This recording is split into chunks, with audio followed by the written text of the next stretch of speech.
Si hay un hombre en la historia que no aceptamos no por respuesta, este es sin duda Eduardo Barreiro. El niño que trabajaba cobrando tickets de autobús se convirtió en un hombre que creó un imperio automovilístico.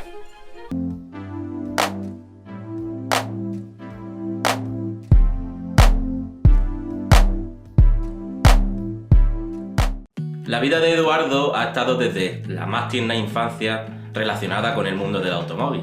Los padres de Eduardo vivían en Canarias, pero por motivos familiares tuvieron que hacer las maletas y venirse a Galicia. Y claro, prácticamente empezaban de cero porque tenían ahorros, pero estos no iban a durar para toda la vida. Su destino es una pequeña aldea que está situada a apenas unos 15 kilómetros de Ourense, pero que prácticamente está aislada porque no tiene apenas conexión. Entonces el padre de Eduardo se fija en esta situación y como él ya había estado en Canarias, se había fijado en las guaguas que por allí había y pensó que era buena idea formar una línea de autobuses que relacionaran esta aldea con el resto del mundo. Pero claro, había un inconveniente, algo que para el resto de personas sería un punto y final a esta idea, para el padre de Eduardo era un punto y seguido, ya que ni corto ni perezoso fue acumulando piezas por todos los desguaces y formó su propio autobús. Nace así una pequeña empresa.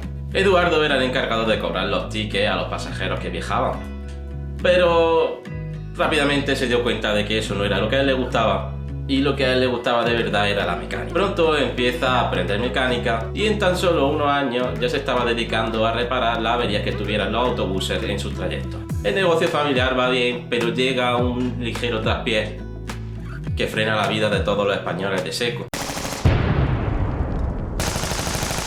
Los militares confiscan el autobús de la familia Barreiro para utilizarla en el traslado de tropas. Eduardo consigue que le dejen llevarlo a él y además también se encargaría de las reparaciones que surgieron. Los traslados de las tropas se solían hacer de noche para que no les bombardearan, pero aún así en una de estas noches estuvo esto de que nuestro protagonista no estuviera en este vídeo ni hubiese formado todo el imperio que formó después. El autobús que llevaba justamente delante fue alcanzado por un misil y lo hizo añicos. Eduardo estuvo a unos metros de morir en ese mismo momento. Ya finalizada la guerra civil, Eduardo decide que va a hacer su propio autobús y sigue los pasos de su padre. Va desguace por desguace, aprovechando todo lo que se puede aprovechar y crea su propio autobús. En el año 45 la familia Barreiro vende su empresa y deciden que se van a dedicar a otra cosa. Surge así B-Cosa. Inicia trabajos de contratas de obras públicas en los que básicamente se dedicaba a hacer carreteras. Esto no le gustó nada al resto de empresas que se presentaban a los concursos y es que acusaban a Eduardo de intrusión, cosa que le tocó bastante las narices a Eduardo y para callar boca se ingenió varios inventos que ayudarían a hacer estos trabajos mucho más fáciles, mucho más baratos y por menos tiempo. Entre otros inventos fabrica una máquina barredora de carretera que fue clave en esta disminución del precio y del tiempo. En el 47 B-Cosa va a afrontar la mayor obra a la que se ha presentado.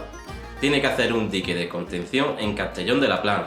Hasta ese momento, para llevar las piedras desde la cantera al dique, prácticamente tenías que hacer una vía de ferrocarril, porque las piedras se trasladaban encima de vagones y desde ahí hasta el mar. Barreiro piensa un poco todo esto y dice, ¿y yo para qué quiero llevarme trenes a la playa? Si a mí con mis camiones me vale. Eduardo se la ingenió y diseñó unas plataformas desmontables sobre las que podían ir los camiones y prácticamente tirar las piedras a nivel del mar. Esta obra se había finalizado en tan solo 3 meses. Imagina el tiempo que esto hubiera tardado si se hubiera hecho con el método tradicional.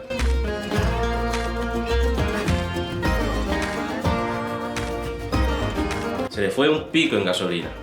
Si los camiones llevaran motores diésel, además de ser este un combustible más barato que la gasolina, también era más eficaz. Un litro de diésel puede recorrer más metros que un litro de gasolina. Y entonces se empezó a preguntar, bueno, ¿y si yo estos motores los transformo de gasolina a diésel para así poder tener unos camiones mucho más eficientes? Contacta con varios ingenieros de un prestigioso nivel internacional y le propone esta idea.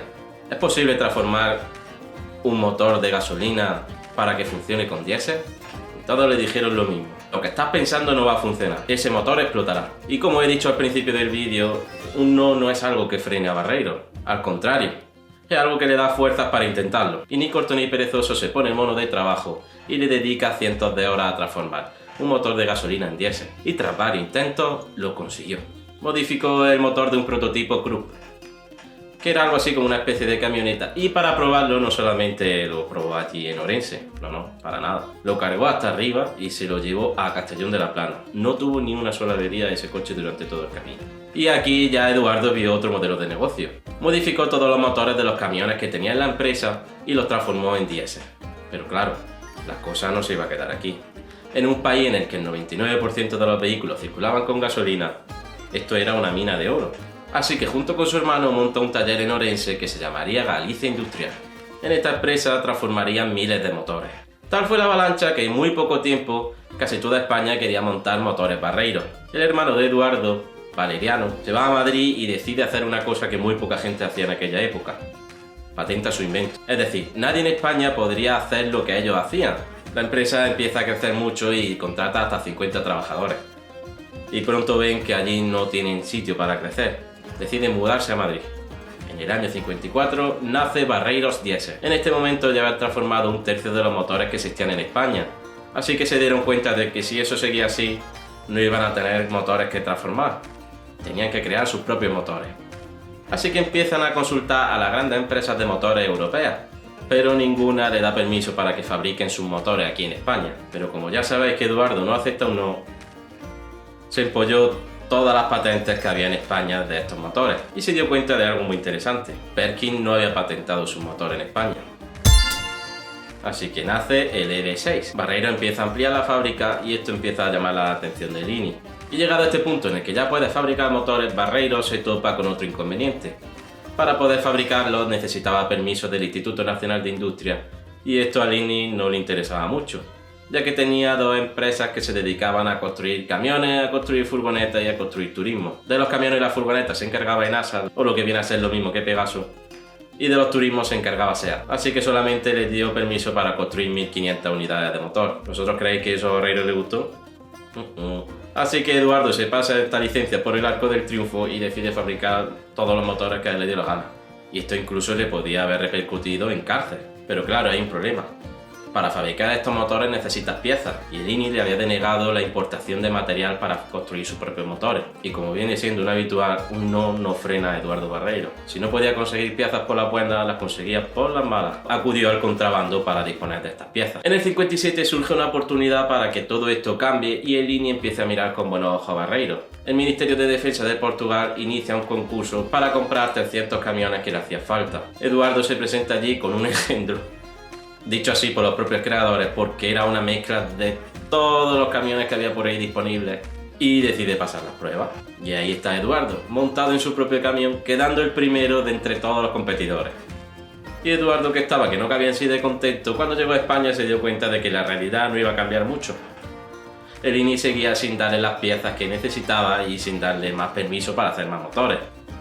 Así que ahora tenía otro problema. Tenía que entregar 300 camiones y no sabía cómo lo iba a hacer. Recurre de nuevo al contrabando y recurre de nuevo a visitar todos los desguaces de España. Y cumpliendo con lo firmado, Barreiro entrega 300 camiones a Portugal. No había dos iguales, pero los consigue entregar. El negocio va bien y amplían sus instalaciones. A escondidas de Lini instalan una fundición, instalan fosas, instalan una serie de cosas que si Lini se enteraba, acababa con Eduardo en prisión. Y llega el momento que la administración se entera y le da un toque de atención a Eduardo. Tras este toque de atención, Eduardo se pone en contacto directamente con Franco y consigue que se reúna con él para enseñarle su camión. Y se ve que a Franco le gustó. Franco le dice: siga usted trabajando y ya verá cómo todo se arregla. Y eso fue justamente lo que aprovechó él como un vamos, ya esta es mi oportunidad. Vamos a poder fabricar Barreiros como yo quiera.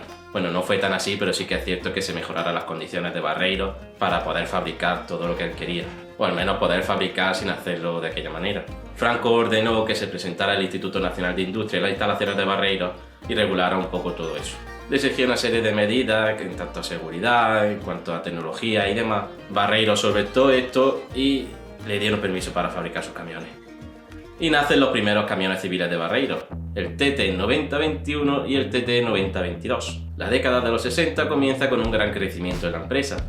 Y es que Barreiro ya no solo se va a dedicar a hacer camiones, va a aprovechar y va a fabricar muchas otras cosas.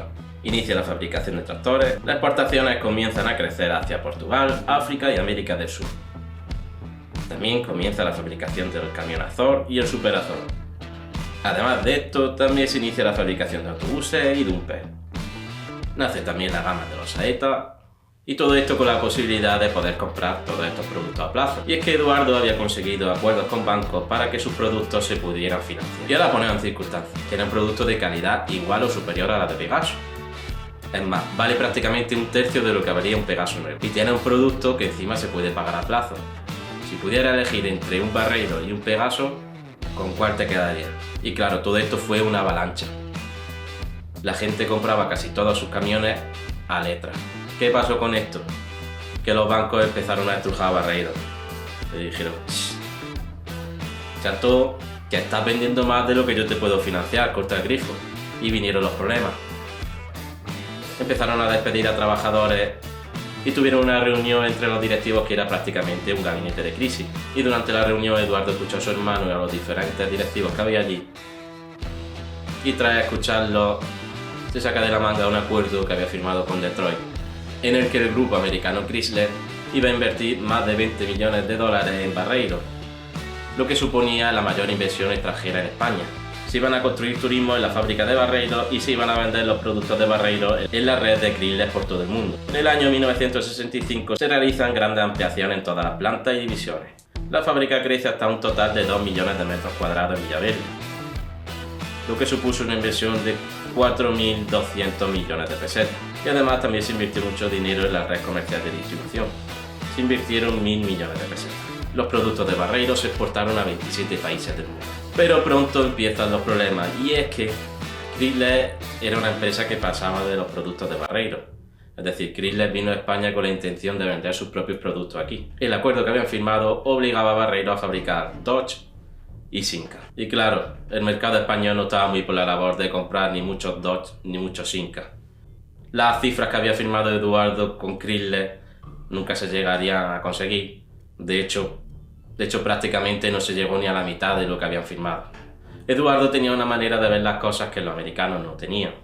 Los dirigentes de Chrysler un día se presentaron y dijeron que ya no se iban a vender más tractores, que eran las unidades con las que más dinero ganaba la empresa. Y es que Chrysler había firmado acuerdos con John Deere para que se vendieran sus tractores en España. Además, Chrysler quería que los concesionarios tuvieran obras de arte y demás, y era algo que no cuadraba con el mercado español en aquel momento, y yo creo que ahora tampoco. Esto a Eduardo le va carcomiendo y se le van quitando las ganas de estar allí. Poco a poco va cediendo sus acciones, hasta que ya llega el día, en el año 1967, en el que vende todas las acciones, y se quita ya del medio al americano porque no tiene ni ganas de verlo. En el contrato que se firmó para vender las acciones, Chrysler estableció que la familia Barreiro no podía dedicarse al mundo de la automoción durante los próximos 5 años. Eduardo se entronca en una serie de empresas que no le consigue ir del todo bien, o algunas que sí consigue que vayan bien, pero no le gustan. Así que pasados estos 5 años, Eduardo llama a Fidel Castro y le propone hacer en Cuba lo que había hecho aquí en España. Fidel le dice que sí, pero antes tiene que hacer un concurso con otra empresa que también se le había propuesto. Eduardo rápidamente llama a los ingenieros que tenía en su fábrica, los que habían estado con él toda la vida desde prácticamente que empezó. Eduardo debía de ser un hombre que caía muy bien a sus amigos, porque prácticamente todos se fueron a Cuba con él. Hacen un prototipo y ganan el concurso. Entonces se forma la empresa Taíno, en la que efectivamente haría lo que ya hizo aquí en España. Se dedicó a la transformación de motores y también a hacer motores nuevos. Hizo camiones, hizo maquinaria agrícola, en fin. Eduardo estuvo trabajando hasta prácticamente el día que se murió. Y estuvo trabajando en lo que realmente amaba: estar al lado de un motor. Chicos, si os ha gustado este vídeo, por favor dadle al like, suscribiros, darle a la campanita, que no es que cueste poco, es que es gratis. Y a nosotros nos ayuda a seguir creciendo y a traeros contenido de calidad. Así que muchas gracias, nos vemos en el próximo vídeo y siempre adelante.